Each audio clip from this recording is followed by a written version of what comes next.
Here's a Bible trivia question to start off your day. Which book of the Bible never mentions the name of God? Well, if you said Esther, you are half right. That is technically correct, but believe it or not, there is actually one other book in the 66 books of our Protestant Bible that does not mention God by name, and that is Song of Solomon. And before you panic about whether or not these books should be in the Bible without God's name being mentioned, let's talk about what it actually means to have scripture that doesn't constantly name drop God, and why that may actually be more significant than you think. Hey everyone, I'm Colin, the resident nerd and Bible scholar here at the Bible Uncut and Unfiltered. Growing up, I was taught this little useless factoid that Esther is the only book in the Bible that does not mention the name of God. And we were always assured that even though God is not specifically mentioned, he does work behind the scenes, and divine providence operates in the shadows. Yeah, this is the kind of thing where you have to read between the lines to see God's hand at work. And that is a legitimate reading of Esther. But somehow, we collectively forgot about Song of Solomon. And honestly, I think it's probably just because Esther is a lot more well-known. It's got the whole dramatic narrative, the Festival of Purim is built around it, and honestly, churches are a lot more comfortable preaching about political intrigue than they are about erotic poetry. But Song of Solomon also never mentions God. Well, kind of. There's one weird moment in the book in chapter 8, verse 6, where things get pretty complicated grammatically.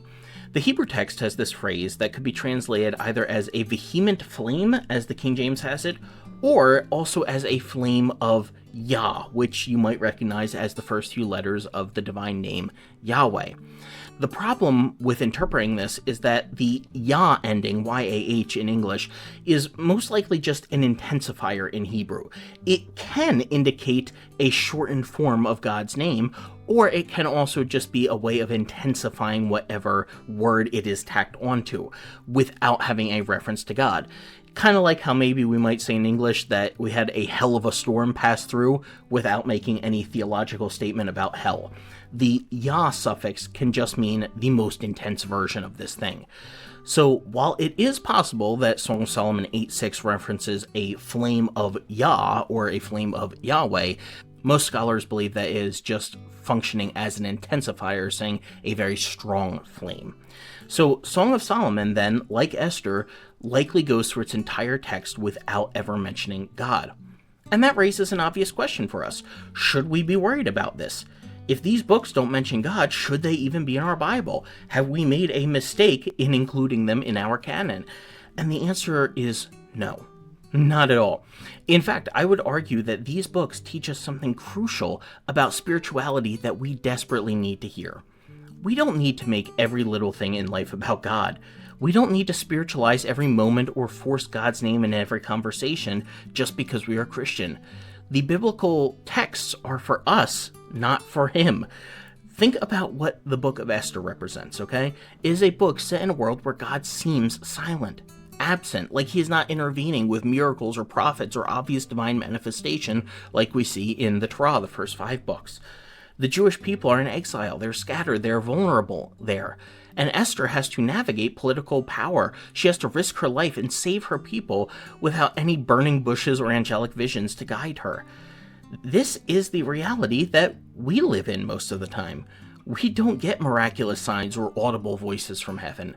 We have to make decisions, take risks, and navigate complicated situations in a world where God's presence is subtle, where we have to trust that providence is at work even when we can't see it clearly.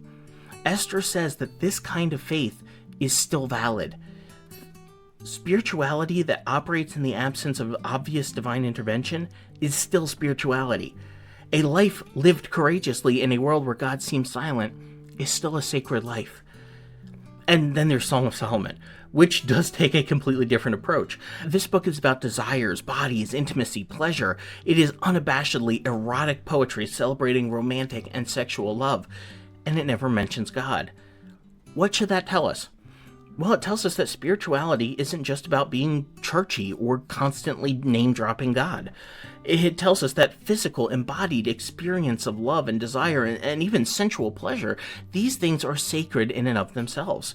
They don't need to be over-spiritualized or allegorized or turned into metaphors of God's love for Israel or the church, as far too many commentators have done over the years with that book.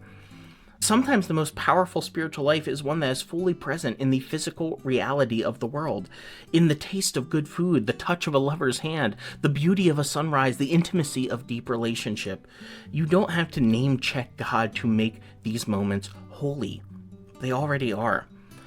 This is why Esther and Song of Solomon belong in the Bible.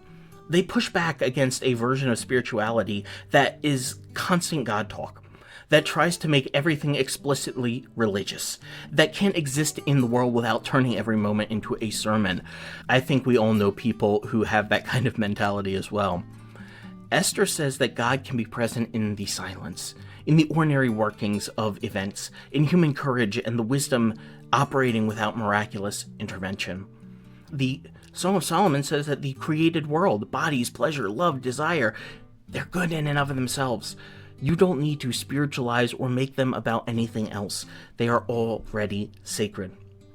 So the next time that you hear that Esther is the only book without God's name, you can correct the person who says so, and likely never be invited back to Bible study. But more importantly, you can think about what it means to have these books in Scripture at all. Maybe the absence of God's name is not a problem for us to solve. Maybe it is an invitation to find the sacred in the silence, to embrace the holy in the everyday, to live spiritually without making everything explicitly churchy. That is the kind of faith worth cultivating.